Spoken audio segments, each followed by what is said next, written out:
Salut à tous, c'est Malo. Aujourd'hui on se retrouve pour une nouvelle vidéo. Et donc dans cette vidéo on se retrouve pour le résumé du GT Open 2022. Donc c'est une compétition qui s'est déroulée le week-end dernier à GT. Donc j'avais plusieurs attentes pour cette compétition, comme faire mon premier succès au 3x3 à l'aveugle, ou encore faire une 4ème ou 5ème place au 3x3. Donc le samedi j'avais que 2 cubes, donc le 3x3 à l'aveugle et le 6x6. Donc ce que vous voyez à l'écran c'est le premier tour du 3x3 à l'aveugle. Et donc pour le premier temps j'ai fait un DNF, donc j'ai pas réussi à faire un succès malheureusement. Alors chez moi au blind je tourne environ vers les 2 minutes 10. Et donc là sur cette deuxième solve j'ai vraiment pris mon temps et j'ai réussi à faire un succès, donc en 2 minutes 53 et 51 centièmes. Donc j'étais vraiment super content parce que c'était un de mes objectifs principaux de la compétition, donc bah c'est vraiment cool. On enchaîne avec le troisième temps, qui est aussi le dernier du premier tour.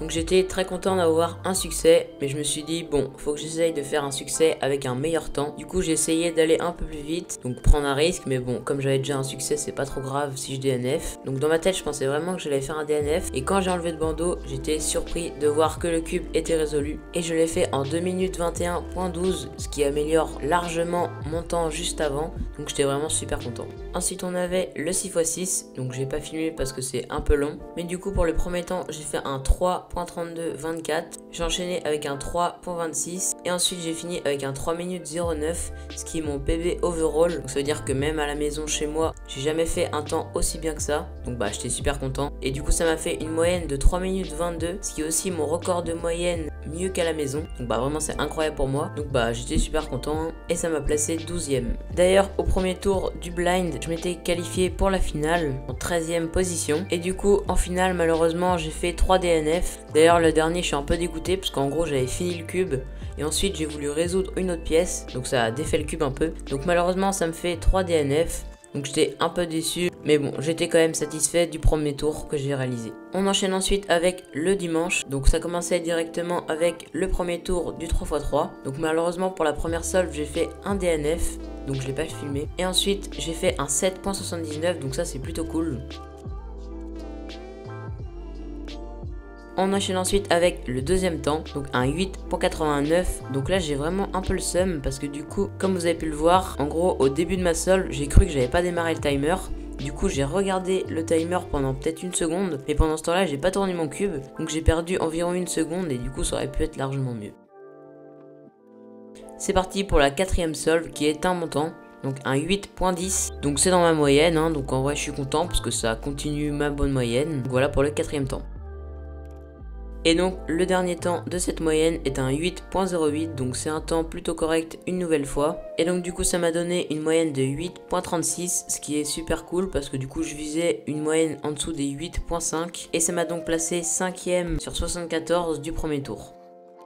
On enchaîne ensuite avec le Megaminx, donc c'était directement la finale. J'avais comme objectif de faire sub 1.35 en moyenne et faire un sub 1.25 ou 1.20 en single. Et du coup j'ai réussi mon objectif, donc j'ai fait une moyenne de 1 minute 30.13. Donc en vrai c'était presque sub 1.30, donc en vrai je suis assez content de ma moyenne. Mais du coup un peu dégoûté parce que ça aurait pu être sub 1.30 quand même. Et à noter aussi j'ai fait un 1.15.94 qui est d'ailleurs mon PB overall. Donc c'est à dire que c'est mon meilleur temps que j'ai jamais fait. Et je le fais une nouvelle fois en compétition. Donc ça c'est vraiment cool. Donc du coup ça m'a placé 7ème sur 30, donc c'est plutôt cool. On enchaîne ensuite avec l'après-midi. Donc il y avait le premier tour du 4x4. Donc j'ai commencé avec un temps correct, donc un 40.02. Ensuite j'ai enchaîné avec un 35.78, donc ça c'est vraiment un bon temps. J'ai continué avec un 35.34, ce qui une nouvelle fois est un très bon temps. Et du coup là ça veut dire que j'ai un 35 qui compte dans ma moyenne, donc ça c'est vraiment bien. Ensuite j'ai continué avec un 40.52, donc c'est un temps correct une nouvelle fois. Et malheureusement j'ai terminé avec un 43.28, donc il compte pas. Et ça m'a donc donné une moyenne de 38.77, donc en vrai je suis content parce que par rapport au niveau que j'avais à la maison à ce moment là, bah, c'était vraiment une très bonne moyenne pour moi, donc j'étais content. Et merci à Anton de m'avoir prêté son 4x4. Et du coup ça m'a placé 5ème sur 55, ce qui m'a qualifié pour la finale du 4x4. Ensuite on avait le deuxième tour du 3x3, donc là vraiment fallait pas se louper parce que je voulais vraiment aller en finale. Donc normalement ça devait pas être trop dur d'aller en finale, mais bon, si je me ratais bah j'y allais pas, donc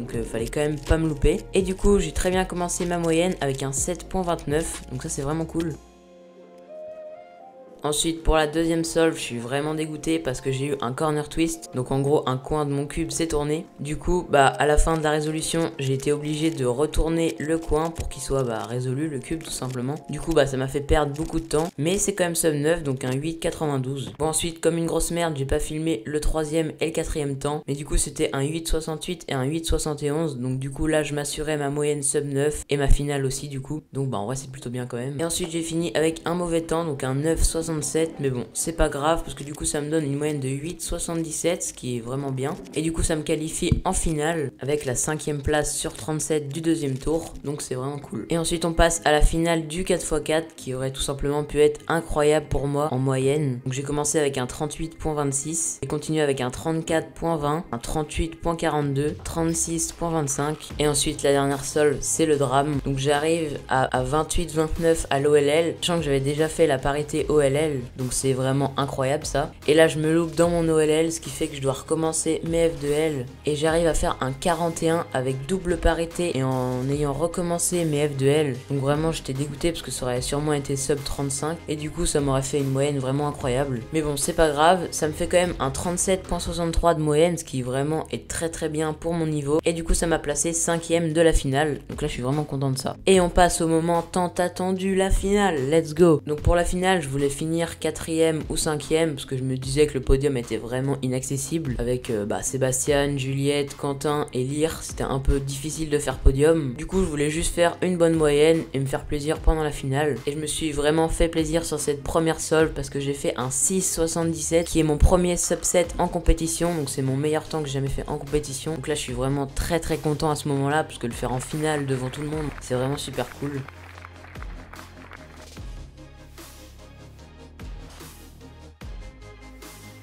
Ensuite on passe à la deuxième solve qui est un 7,58, ce qui est vraiment très bien une nouvelle fois. Donc là je me dis que ça part vraiment bien pour une bonne moyenne. On passe à la troisième solve. Donc malheureusement à la fin j'ai eu un petit lock-up, donc j'ai voulu arrêter le timer mais j'avais pas fini. Du coup j'ai perdu peut-être 0,5, mais non c'est pas trop grave parce que du coup ça me fait quand même un 8,82, ce qui est sub 9, donc c'est un bon temps hein. On passe à la quatrième solve qui est un fail, mais bon je me dis que c'est pas trop grave avec les 3 temps d'avant. Donc du coup cette solve est un 10,27.